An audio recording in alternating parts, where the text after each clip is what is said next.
araw mga kabugis, ako muli si Lito at welcome kayo sa akin channel, Balyares Garden. I-share ko naman po sa inyo yung mabilis na pagpapalaki at pagpapulaklak ng ating bougainvillea na ganito. Sa loob ng 3 months, ganito na mula sa pagkakatanim. Ayun na ipapakita ko sa inyo. Ganito. Tayo ng cuttings dito sa nakadirect ko sa lupa na talong yelo yung pinakita ko sa inyo. Ganito, kukuha lang tayo dito.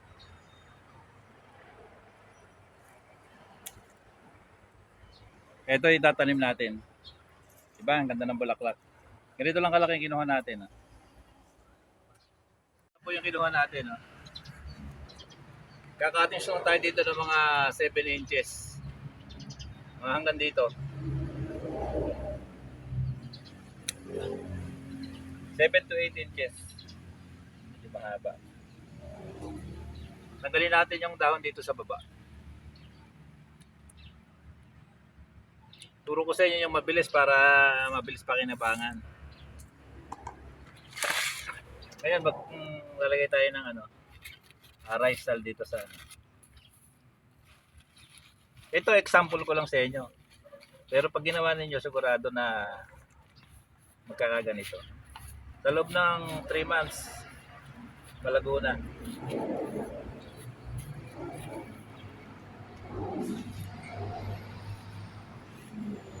Kahit tatanim lang natin ng ganyan.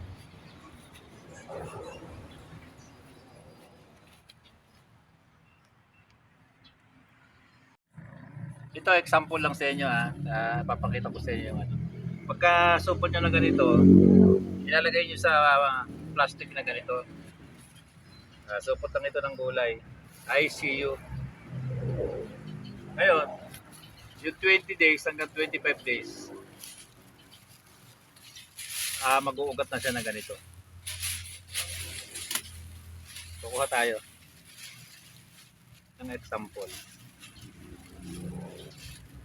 Ayan, ganyan na. Mag-uugat na siya ng ganyan. Ito, talong yelo din.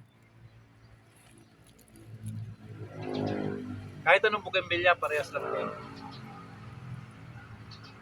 Pagkagaling dito, bibilad na natin. Sasanayin natin sa hangin. Pagkaraan ng 1 week, pwede natin siya ibilad. Sample lang ito Tatali ko pa ito. Ito, sinapasingaw pala.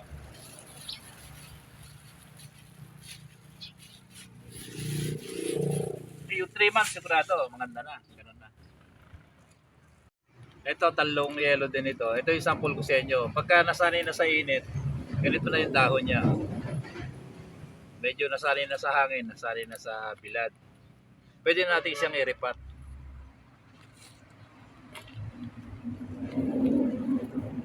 Siyempre, napasingawan natin mula cuttings 1 month. Pwede natin siyang i-repat. Ito.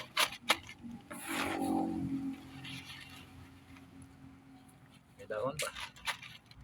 I-repat lang natin. Itong lupa, rice sal, may halo na garden soil. Ito lang, i-repat natin dito.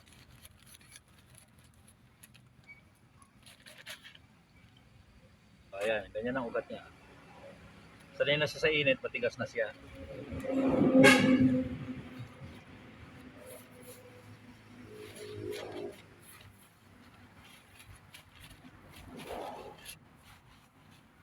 Talong yelo.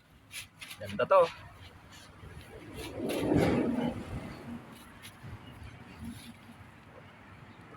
Ngayon, ipapainit na natin ito. Bibilad na natin ang gusto. Direct sunlight na.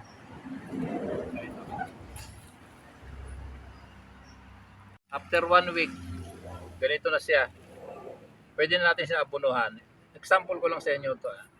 1 week na naripat natin, pwede natin siya abunuhan ng sulfate. Pampalakas lumaki.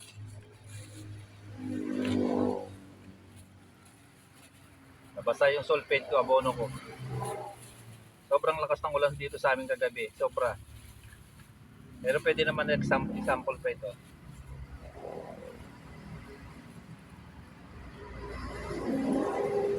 lang natin ng konti. Mga 1/3 dito sa ano. Ganyan. Ammonium sulfate.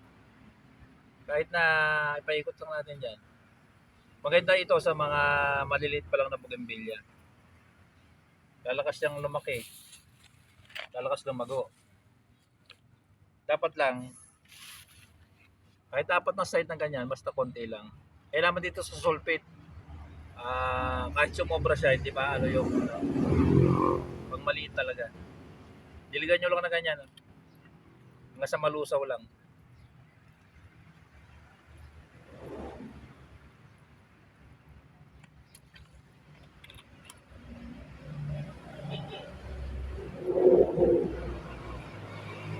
Ito example ko lang sa inyo. So sa inyo ito. Ade 15 days ay 1 week na naripat natin. Ito kasi yung ating ano example. Na maliit. Halos parehas ano, di ba? Kasi pagkakariripat naman, hindi naman maganda na lagyan na ano ng abono agad. Magparang kayo ng mga 1 week sa kanyo abonuhan. Ngayon, naabonohan na natin ito. Magpaparaan kayo ng 15 days, abunuhan nyo uli. Kasi yung sulfate, mabilis lang lumaos yan, pero apurado siya na tumalab. Pero 15 days, wala na yung talab niya masyado. 15 days, lagyan nyo uli ng ammonium sulfate. Hindi bali 1 month yon, talagang malago na yan. Ito mga example ko lang sa inyo to After 1 month, after 1 month, 2 beses natin na nalagyan. Ito yung example natin talong yelo. Sa 2 times natin na nilagyan, magiging ganito siya. Yan yung lit lang ng puno niya. Pero ang lago niya. Ang ganda ng mga usbong, di ba? Kaya lang yung talong yelo, talagang ganito ang dahon niya. O, ganyan. Ngayon, pagka ganito nakalago, siyempre 2 months. Malusog, maganda yung pagkakaalaga natin. Maganda yung malakas ng ubong masasakyan dito sa amin, lalo yung motor na yun, sobra. Lalagyan natin ng, papabulaklakin na natin ito. Lalagyan naman natin siya ng triple 14. Konti lang. Lakas ng ulan kagabi Kasi ito natira na lang sa inabono ko. Hindi ko na anong kasi sa ilalim ng net. Hindi ko na iba Lalagyan lang natin ng triple 14 pagka ganyan kalit nakalaki. Kulang 1/2, konti lang. O 1/3 lang o 1/4 lang. Kasi malago naman siya, papabulaklakin lang natin. Ganyan lang, konti lang. Ilang butil lang. 3 side. Konti lang, ganyan lang. Sobra pa ito. Yung ginawa ko, susuli ko yung iba. Ayan, ganyan lang karami. Ngayon, didiligan na natin.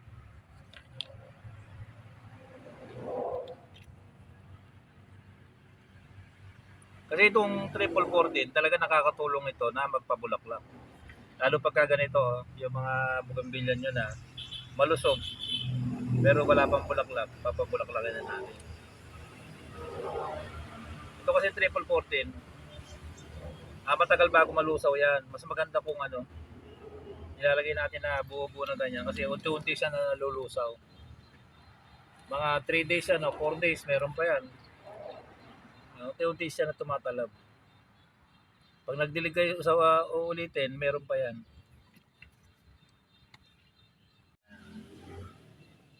Siyempre 2 months, maghihintay tayo ng 1 month. Bulaklak na yan.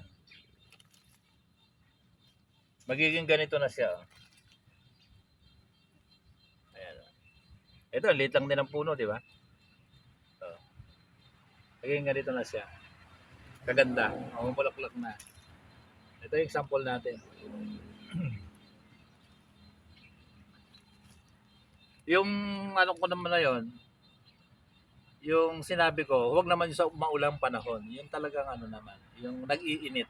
Kasi kung kung nag-uulan, medyo mabagal lumaki, mabagal mamulaklak yung ating mga bougainvillea. Pero pag yun ay natapat sa taginit, kunyari, taginit sa lugar natin, magiging ganito siya talaga. Dire-diretso lang. Walang aberya. Magagawa nyo po yung ganito, basta maganda yung potting mix, maabunuhan natin ng tama kasi kung minsan hindi tama yung pag-aabono natin, maabunuhan natin ng tama. Sa loob ng 3 months talaga na mapapabulaklak natin ng ganito. At ganito na siya kalaki. Maraming salamat po pala sa patuloy na panonood ng mga video ko. Shoutout sa inyo lahat ng mga subscriber ko. Kahit na hindi ko subscriber, yung mga nanonood pa lang na hindi pa nag-subscribe. Mag-subscribe na po kayo para matagdagan naman yung mga subscriber ko. Lalo yung mga baguhan. Sabi ni Mrs. ko, nagbabay ka na ba? Hindi pa ako.